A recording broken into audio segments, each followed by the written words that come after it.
our currency makes it a really value for money destination.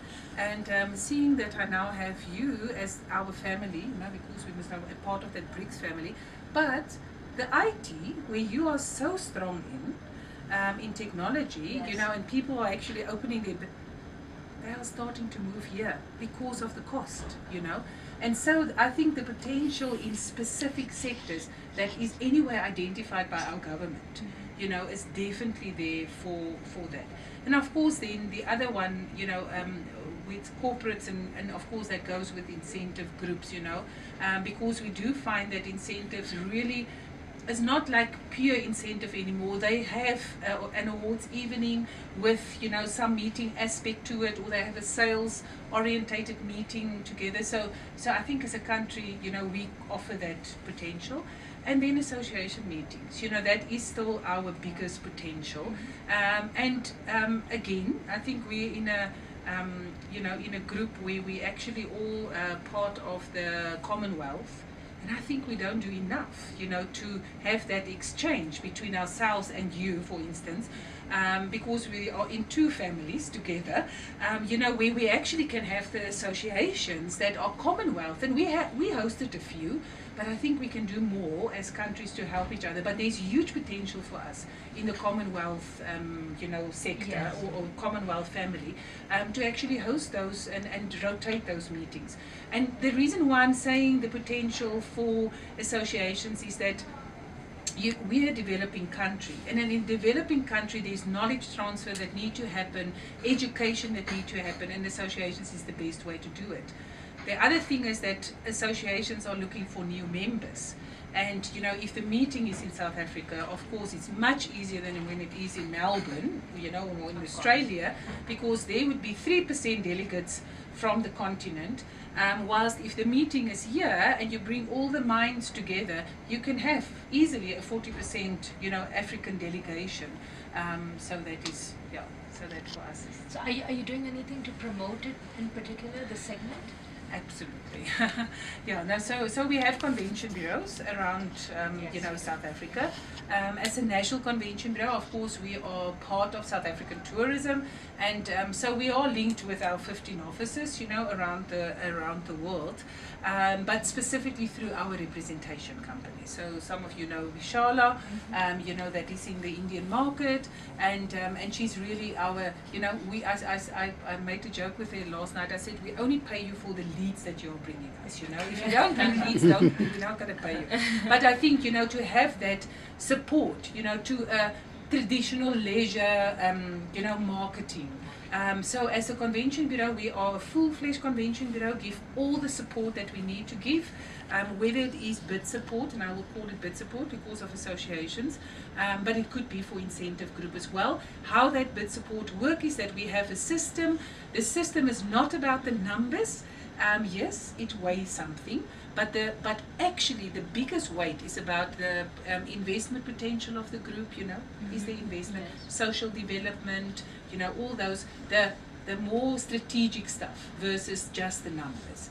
And then of course we do delegate boosting, we do site inspections, if it's needed for big groups. I just actually told the Japan visitor here, the media person, that journalist, that we had, and I'll say Mahindra, that came to South Africa, and their post tour was not to go and see elephants and lions. Yes. Their post tour was to go and see plants of cars. Ah. Where is the Of course. potential to actually go, everywhere we had in South Africa, two regions very strong in building cars, and that is where they went first. And afterwards they went and, had a nice time. But first and foremost, and they were very clear, we are here to do business, Yes. They came, and I made a joke. I said they didn't land at our unofficial airport like the other, wedding party. But, they came with, the family came with their private jet, all those things were, and what was also great about it, that I think sometimes people don't understand it. Yes, of course, there was a big delegation from India, but the rest was globally. It was Yes. all the global sales and MDs, managing directors of the plants. A very successful, but I always use that as a case study, because I just think that so they are not here for leisure. They are here to look at business, and if we want to attract these, so that is our strategy, is to attract these people with what is that we can offer. Right. So as a convention, I think if you ask me, do we do something to promote? Absolutely. Full-fledged convention bureau with all the support, on-site event services, delegate boosting, bid support, site inspection support, or service, rendering support, because people come and see, what from AV to whatever, all the services. So we are supporting, and then of course we have a whole infrastructure, as I say, in the country. So I think we are doing Meetings Africa, of course, to showcase the best of Africa to the world.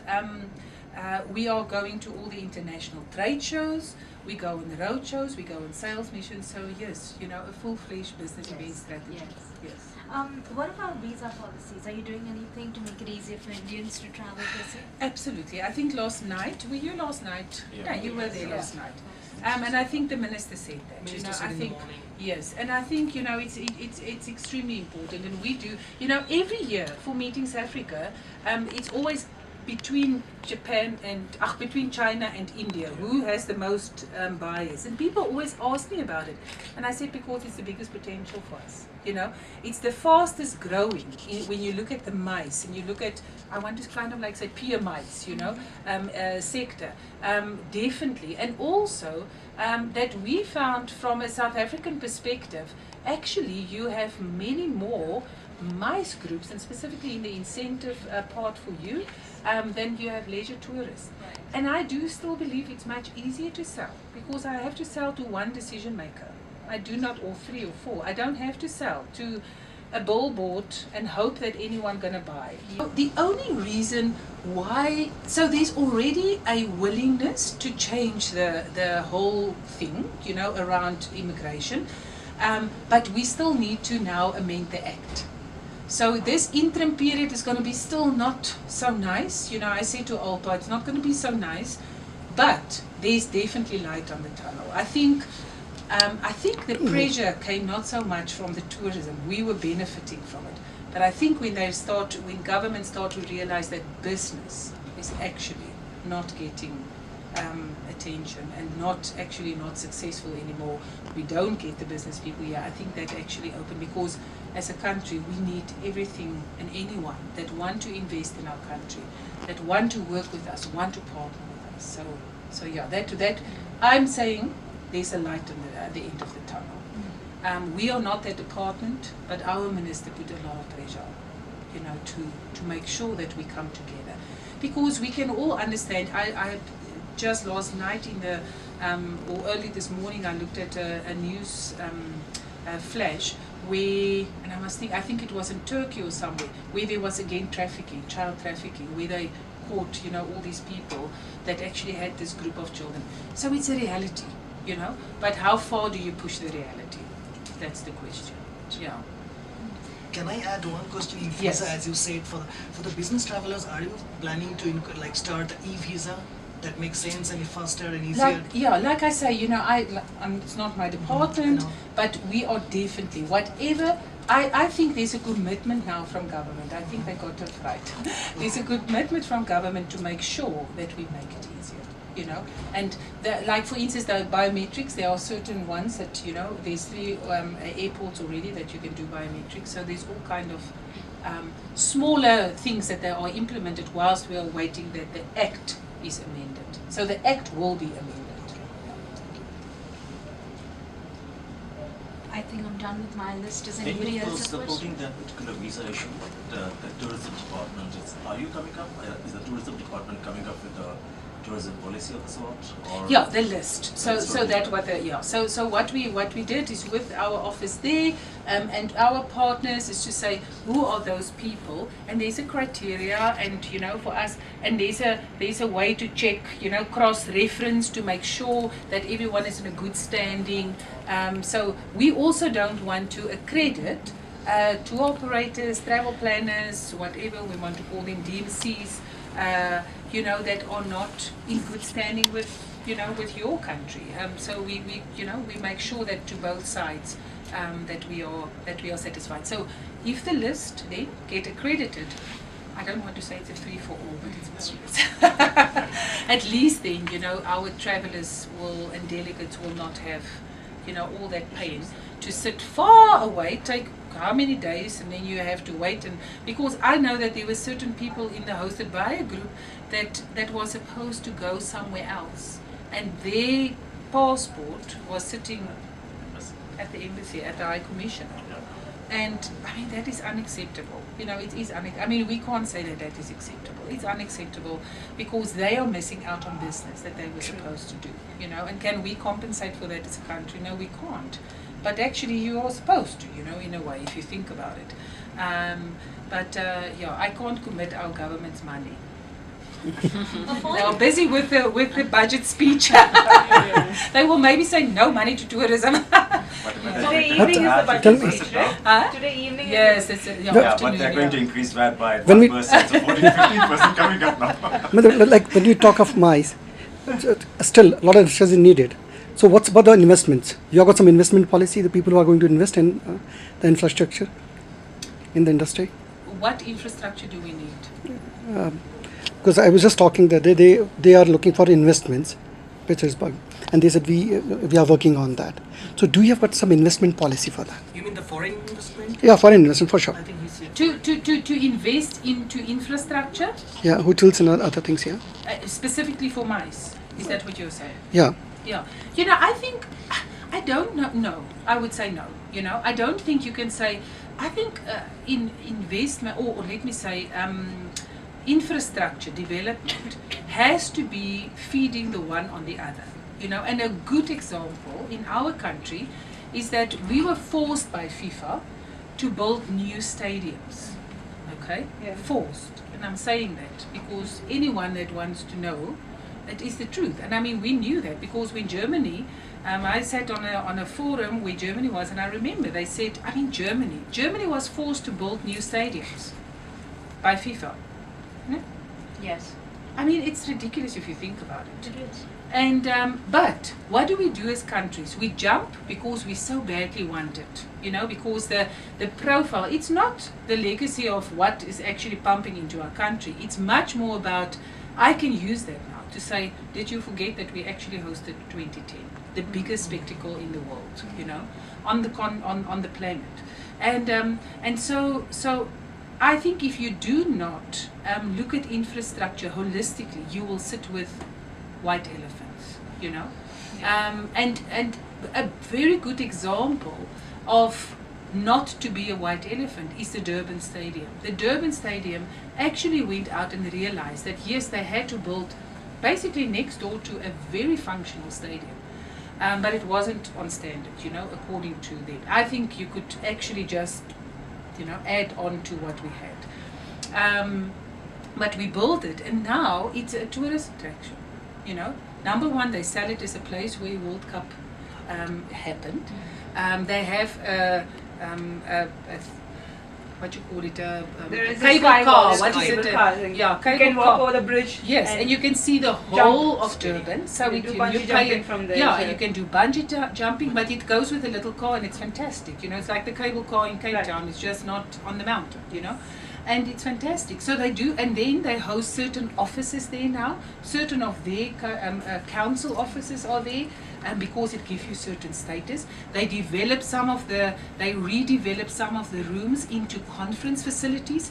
So that is why I'm saying, I think if you are investing in infrastructure, it has to be a holistic plan. Because Cape Town, on the other hand, sit with the stadium, they really are suffering at the moment. Not be able to really sell it as a diverse kind of event. Yes, they are. When the big events are happening, at least you have one place where you can have the whole, group together for opening ceremony. But it costs money if you don't have it as a proper infrastructure. The beauty of Cape Town is that it's walking distance. So of course, from the waterfront. But if you don't have the whole thing, and you just develop, in pockets, I don't think it will work.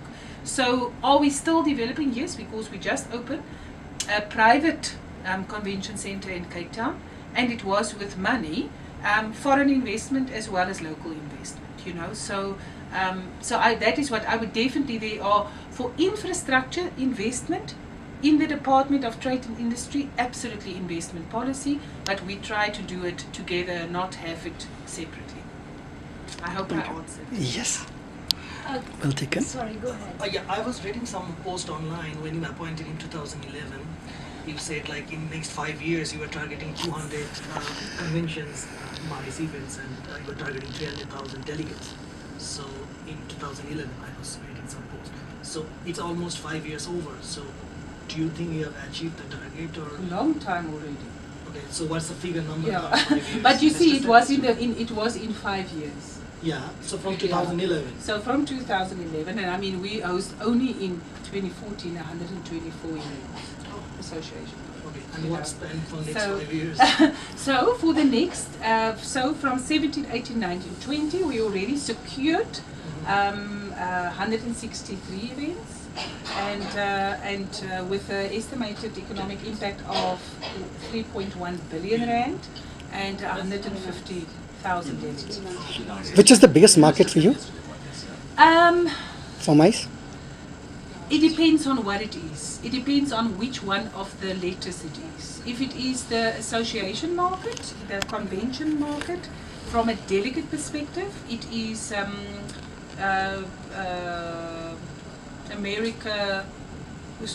America, Europe, you know, UK actually, Europe, and then Asia as a group. Okay. If it is from an incentive market, I would say Asia, and it's split between yourselves and you know, and China. Definitely from you know, how many we can get. I think we lost a little bit of the market share because of all the issues that we had, and both of the countries, you know, China as well as India. Because it changed a little bit with the Americans and the Europeans, you know, when it's coming to incentives. You know, there's a little bit of a change there, you know. So it really depends on. It's very interesting that we did the research with the association market, and our markets, where delegates are coming from, is more or less the same as the leisure market ranking, you know, where China is like 4 or 5, and you know, you are also around that, you know.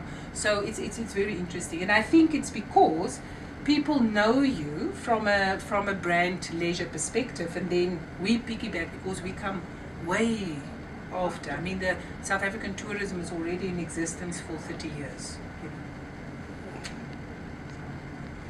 know. Of all the corporate travelers that you receive, what percentage makes up Indian corporate travelers?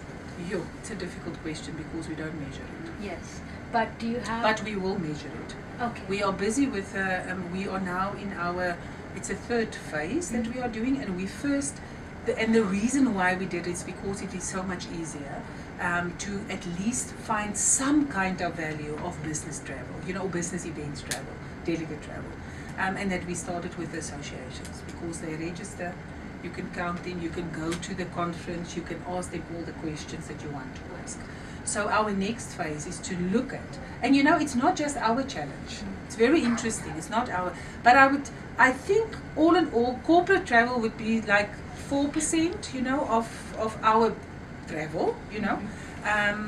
And yeah, I can't say, but I would imagine that there's quite a huge, you know, a high percentage of that 4%, you know, that would be contributed to you, yeah.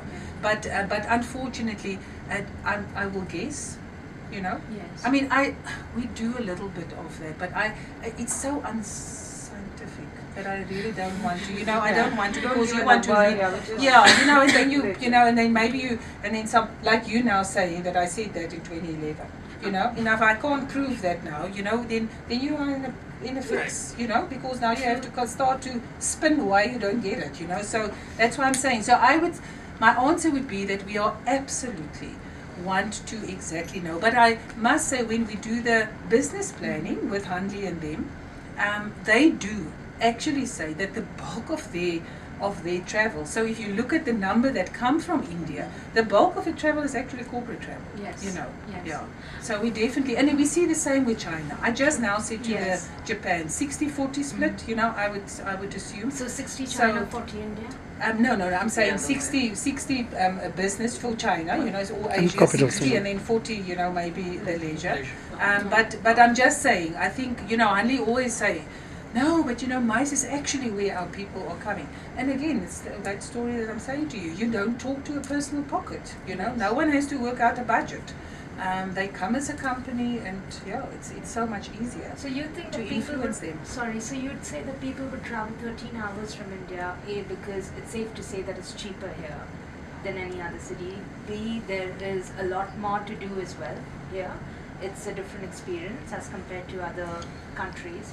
And 3 is because of the industries and how I we think, share business. and yes. I would go the other way around. I will start with, I think if we really want to, you know, you from your perspective helping us and us contributing to what your aims are, like investment policies and you know all those things, is really to look at, you know, what is that corporate, what is that strength of the business connection, you know, between the two countries. Yes. I mean, you on the continent, there are pockets that I would say you are much stronger, you know, and where it's already taken off, Kenya, you know, it's there, it's in existence. Okay, there's a history, but we also have history, you know, with India. I mean, we do have the most Indians outside of India. We so, went to Satya. you know, and we're very proud to have it. We have Gandhi and you know, and the Gandhi and Madiba story, you Yes, know, and yes. I think we don't talk enough about those things because I think people.